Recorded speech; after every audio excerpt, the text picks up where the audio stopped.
জাতীয় পার্টি জিন্দা লাশ, নানকের সঙ্গে ফোনালাপে হাসিনা। এদিকে নোট অফ ডিসেন্ট নিয়ে যত জটিলতা পুনর্বিবেচনা করতে টিএমপি। জানাবো বিভিন্ন দূতাবাস থেকে রাষ্ট্রপতির ছবি সরানোর নেপথ্যে, এবং সর্বশেষ জানাবো সিইসির সঙ্গে মার্কিন সংস্থার বৈঠক যে আলোচনা হলো। শুনছিলেন সংবাদ শিরোনাম, এবার বিস্তারিত। জাতীয় পার্টি জিন্দা লাশ, নানকের সঙ্গে ফোনালাপে হাসিনা। এবার সাবেক মন্ত্রী ও আওয়ামী লীগের সভাপতি মণ্ডলীর সদস্য জাহাঙ্গীর কবির নামেদের সঙ্গে শেখ হাসিনার কথোপকথনে একটি অডিও রেকর্ড সামনে এসেছে। নানকের সঙ্গে ফাঁসোয়া ফোনালাপে হাসিনা জাতীয় পার্টিকে চিন্তার লাশ বলে আখ্যায়িত করেছেন।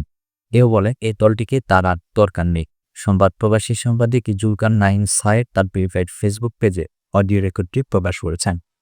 এর আগে রোববার জাতীয় সমাজতান্ত্রিক দলের সভাপতি ও সাবেক তথ্যমন্ত্রী হাসানুল হক-রিনুর সঙ্গে শেখ হাসিনার কথোপকথনের একটি অডিও রেকর্ড ফাঁস হয়েছে। নানকের সঙ্গে 5 মিনিট 26 সেকেন্ডের ফোনালাপে 16 বছরের স্বৈরশাসক হাসিনা এমন হুঁশিয়ারিও দেন, এবার আমি কাকতারেও ছাড়ব না। তার ফাঁস হওয়া এই ফোনালাপটি গত বছরের জুলাইয়ে, যখন দেশ জুড়ে চলছিল কোটা সংস্কারের দাবিতে শিক্ষার্থীদের আন্দোলন। সেই ফোনালাপে নানককে উদ্দেশ্য করে শেখ হাসিনাকে বলতে শোনা যায়, তুমি আমাকে যা বলবার সত্যি কথা বলবা। অপর পাশ থেকে নানক বলেন, জি বলব। পরে শেখ হাসিনা জিজ্ঞেস করেন, মোহাম্মদপুরের ডিহারিপট্টির লোকদের ধনিফা কি? নানক বলেন, পদের ভূমিকা ভালো আপা, শুধু এখানে সিম্পল কমিশনার আছে একটা, কালপিট জাতীয় পার্টির, ওর সঙ্গে কয়েকটা ছেলে আছে, ও তো এই এলাকার কাউন্সিলর, ওর কাছ থেকে বেনিফিট নেই। এই গুটি কয়েক ছেলে, 15 থেকে 20টা ছেলে, ওরা সব আমাদের পক্ষে ছিল। মোহাম্মদপুরের সব ঠিক আছে, শুধু পল্লদিতে ঝামেলা। আওয়ামী লীগের নেতা আরও বলেন, কিন্তু আপা সেন্টিকে ধরলে আবার জাতীয় পার্টি চেপবে। জবাবে শেখ হাসিনা নানককে ধমক দিয়ে বলেন, চুপ করো, জাতীয় পার্টি চেপলে আমাদের কি আসে যায়? জাতীয় পার্টি আর কত, দরকার নাই ওই পার্টির, ওদের নিয়ে আমি আর কি করব? চিন্তা লাশ ওরা, আমি এবার একটা দর ছাড়ব না। নোট অফ ডিসেন্ট নিয়ে যত জটিলতা পুনর্বিবেচনা করবে বিএনপি। বহুল কাঙ্ক্ষিত ও প্রত্যাশিত জুলাই সনদের খোঁজটা রাজনৈতিক দলগুলোর হাতে। এতে নানা অসঙ্গতি সহ অপূর্ণতা খুঁজে দিয়েছে বেশ কয়েকটি দল। শব্দ ও বাক্য চয়নেও আপত্তি রয়েছে। নেতারা বলছেন, বেশ কিছু গুরুত্বপূর্ণ বিষয়ে রাজনৈতিক দলগুলোর নোট অফ ডিসেন্ট রয়েছে, তা কিভাবে সংবিধানে কার্যকরভাবে উল্লেখ করা হয়নি ফস্টায় একটি বড় জটিলতা প্রয়োগ করেছে। জাতীয় ঐকমত্য কমিশনের একাধিক সুপারিশে রাজনৈতিক দলগুলোর মধ্যে একমত না হওয়ায় ভিন্নমত বা নোট অফ ডিসেন্ট দেওয়া হচ্ছে। এতে করে বাস্তবায়ন ও সাংবিধানিক নিয়ে জটিলতা তৈরি হয়েছে বলে মনে করছে দলগুলো।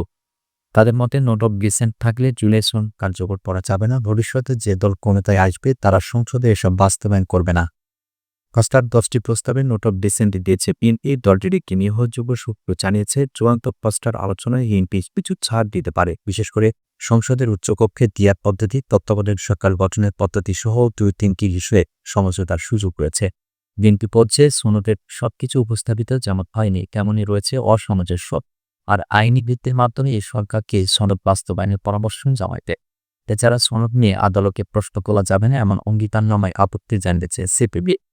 নেতারা জানান, জুলাই সনদের চূড়ান্ত খসড়ায় শব্দ চয়ন, বাক্য গঠন এবং সংশ্লিষ্ট প্রস্তাবে অনেক বিষয়ে অসামঞ্জস্য রয়েছে। জুলাই সনদের সাংবিধানিক ও আইনি ভিত্তি নিয়ে আদালতে প্রশ্ন তোলা যাবে না বলা হচ্ছে, তবে বাস্তবায়ন কোন পদ্ধতিতে হবে তা তবিউকে জানানো হয়নি। জাতীয় স্বার্থে সব দলকে ছাড় দেওয়া উচিত বলে মনে করেন বিশেষজ্ঞরা। তারা বলেন, অন্যথায় জুলাই সনদের অসামঞ্জস্যের সুযোগ নিয়ে ফ্যাসিবাদী শক্তি ফিরে আসতে পারে। বিভিন্ন দূতাবাস থেকে রাষ্ট্রপতির ছবি সরানো নিয়ে পথে। বিদেশে বাংলাদেশের দূতাবাসগুলো থেকে রাষ্ট্রপতি মোহাম্মদ শাহাবুদ্দিনের ছবি সরিয়ে ফেলা হয়েছে। পররাষ্ট্র মন্ত্রণালয়ের মৌখিক নির্দেশে এমনটি করেছে দূতাবাসগুলো।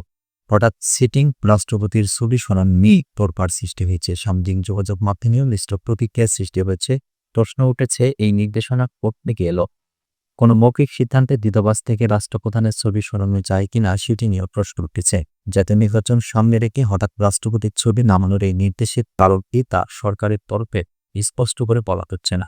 তবে পররাষ্ট্র মন্ত্রণালয়ের কর্মকর্তারা বলছেন, মন্ত্রিপরিষদ বিভাগের নির্দেশনার আলোকে বিদেশে বাংলাদেশ মিশনে রাষ্ট্রপতির ছবি নামানো হয়। তবে এই ব্যাপারে কোনো লিখিত নির্দেশনা জারি করেনি মন্ত্রিপরিষদ বিভাগ।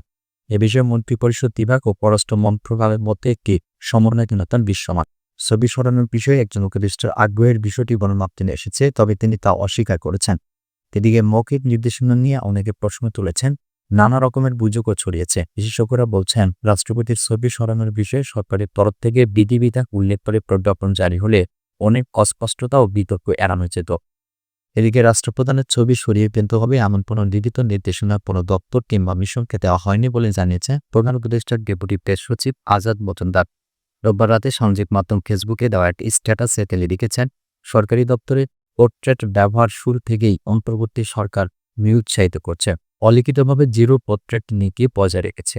তারপরও কেউ কেউ সরকার কিংবা রাষ্ট্রপ্রধানের ছবি নিজ নিজ দায়িত্বে ব্যবহার করেছে, সেগুলো সরিয়ে ফেলতে হবে এমন কোনো লিখিত নির্দেশনা কোনো দপ্তর কিংবা মিশনকে দেওয়া হয়নি। তারপরও দেখা যাচ্ছে আজ এটা নিয়ে বাজার গরম করে ফেলা হয়েছে। নির্বাচনের তারিখ ঘোষণা করার পর রাজনীতি নিয়ে ঘর পাকানোর সুযোগ কমে আসছে। তাকে ধরে রাখার জন্য ছোটখাটো অনেক বিষয়কেও একমত, তাই পাহাড় সমকূল বলা হচ্ছে। সিএসির সঙ্গে মার্কিন সংস্থার বৈঠক, যে আলোচনা হলো। আগামী ত্রয়োদশ জাতীয় সংসদ নির্বাচনের প্রস্তুতি সম্পর্কে অবগত হয়েছে ইন্টারন্যাশনাল রিপাবলিকান ইনস্টিটিউট IRI। সোমবার যুক্তরাষ্ট্রভিত্তিক এই নির্বাচন পর্যবেক্ষক সংস্থাটির প্রধান নির্বাচন কমিশনার AM নাসির-দের সঙ্গে সাক্ষাৎ করে নির্বাচনের খোঁজখবর নেয়। বৈঠকের পর IRI এর ডিরেক্টর স্টিফেন সিনা সাংবাদিককে বলেন, 90 শতাধিক কার্যক্রম পরিচালনা করছে IRI। আজকের বৈঠকে আমরা কি করতে পারি তা নিয়ে মূলত আলোচনা হয়েছে। বর্তমান পরিস্থিতি নিয়ে আমি কোনো মন্তব্য করতে চাই না, ইসি তাদের পরিস্থিতি সম্পর্কে জানিয়েছে। তিনি বলেন, প্রাক নির্বাচনী পরিস্থিতি মূল্যায়ন নিয়ে ইসির সঙ্গে আলোচনা করছে, তবে আমরা সুনির্দিষ্ট কোনো বিষয়ে কোনো সুপারিশ করিনি। আমরা সরাসরি নির্বাচন কমিশনকে কোনো সহায়তাও দিই না, তবে আমরা দলগুলোকে গণতন্ত্র ও সুশাসন নিয়ে কারিগরি সহায়তা দিয়ে থাকি। এক প্রশ্নের জবাবে স্টিভেন সিনো বলেন, আমরা ইতিমধ্যে বিভিন্ন ধরনের কার্যক্রম সম্পন্ন করেছি। দলগুলোর মধ্যে আত্মসংলাপ, নীতি নির্ধারণী সংলাপ এমন নানা ধরনের কাজ করেছি। অন্য এক প্রশ্নের জবাবে তিনি বলেন, আমরা কারিগরি সহায়তা অব্যাহত রাখবো। আমাদের ঢাকা সফরের উদ্দেশ্য হচ্ছে কিভাবে দলগুলোকে সহায়তা করা যায়। এই সহায়তা অব্যাহত থাকবে, এই জন্য আমরা ইতিমধ্যেই কমিশনের সঙ্গে আলোচনা করেছি।